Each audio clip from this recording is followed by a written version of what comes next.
My name is Rory Houlihan. I ran for U.S. Senate last spring, 2016, to stop the ticking time bomb so I could put our economy on track for a bright new day instead of all things ending. Well, I lost the election, not running, but the ticking time bombs is still here, if not more so. Let me educate you on the ticking time bombs and give you the rest of the story. Part 21B, President Trump's first 100 days. Number 3, emptying the swamp. Guess what? Trump has done just that. The Trump administration's first week executive orders, deeds were put in place to the firing of some 200 State Department experts, some 100 EPA experts, and the list goes on. The Trump administration has called a war on the government man and woman, the expert. They have truly gone after every senior personnel they could. Unfortunately, the Trump administration then has put in gators, folks who hate the agencies they're over or are unqualified, no experience over our government agencies.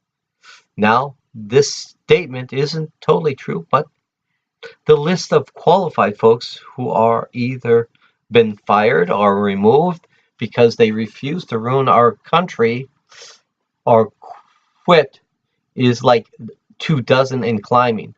The two agencies I have listed, the State Department and the EPA, I listed them because these two agencies protect some $400 trillion worth of U.S. assets and millions of U.S. and foreign folks' lives.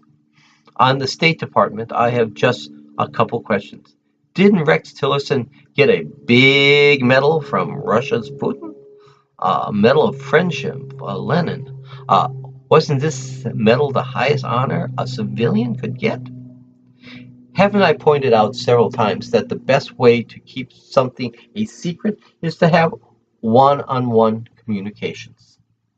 Uh, wouldn't getting rid of anyone else who would be expected to be in on a meeting be a great way to ensure this?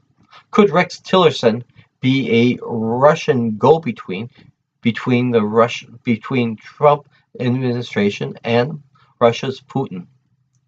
Isn't Mitch McConnell's wife on the Trump cabinet? Didn't Mitch McConnell push through Rex Tillerson's nomination awfully fast? Use the nuclear options to get Neil Gorsuch's and the two Justice Department nominations through, who would be over the impeachment proceedings and could be put over the White House Russian investigations. Didn't the gal in the Justice Department that was over this investigation suddenly and unexpectedly quit? The Republicans on the House and Senate Russian collusion investigation seem to be more interested in finding out who let us people know about the Michael Flynn Russian involvement than Michael Flynn's involvement. What is a greater threat to our country, Michael Flynn or the whistleblower? Now let's look at Scott Pruitt and the EPA. As Attorney General for Oklahoma, Scott Pruitt filed some 14 cases, 13 representing big contributors to his campaign. If you're interested, it is the USCA case number 11-1302, document 1526-530, filed 12/10/2014. I don't have space to talk on all the points, but 2 points are very important to today's weather nows of fire, flood, and free. Number 7, challenging the clean air standards for oil and gas drilling and production sites. Number 8, challenging determination that greenhouse gas pollution endangers health and environment. Think Scott Pruitt's lawsuit as protecting shoddy workmanship, natural gas wells heads that leak, and the result to your environment and your health. Natural gas, methane, CH4, is highly volatile, odorless, you can't smell it, highly reactive, especially with ozone, O3, and because methane has 4 hydrogen atoms who transfer their energy into a single carbon atom before releasing their heat. Methane has a 4x heat curve, or 25 times greater greenhouse gas capability than 2x CO2, carbon dioxide. Now, to summer of 2010, the Four Corners area in the western US. We had a long-term drought there, and scientists were wondering why here. So they contracted a new European satellite in 2012 to photograph this area. Guess what? The picture the satellite showed a huge cloud of methane over that area. The area had a large open pit coal mines, and those open pit coal mines were releasing huge amounts of methane gas. We also know about micro weather events called heat domes. Cities have a lot of pavement, and the pavement heats up faster and hotter than the grass or the green areas. This creates a heat dome over the city. Think of a heat dome as a mountain, because that is how a heat dome works.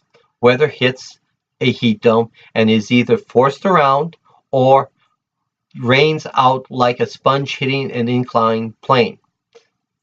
The water is released before it gets to be over the area. Heat domes create long-term drought areas. Well, in 2012, we saw the first methane heat dome drought area in existence in 2012, and the new fracking expansion in Oklahoma, Texas area, and now we have good old Scott Pruitt working to protect shoddy workmanship. The case of always lower prices, always poor and poorer, workmanship, worser and worser environment and weather. Could this lead us to view the fires this spring in Kansas, Oklahoma, and Texas, burning literally thousands of acres of range and cropland this spring, destroying farmers across that area as man-made? You did hear about the fires, didn't you? I did.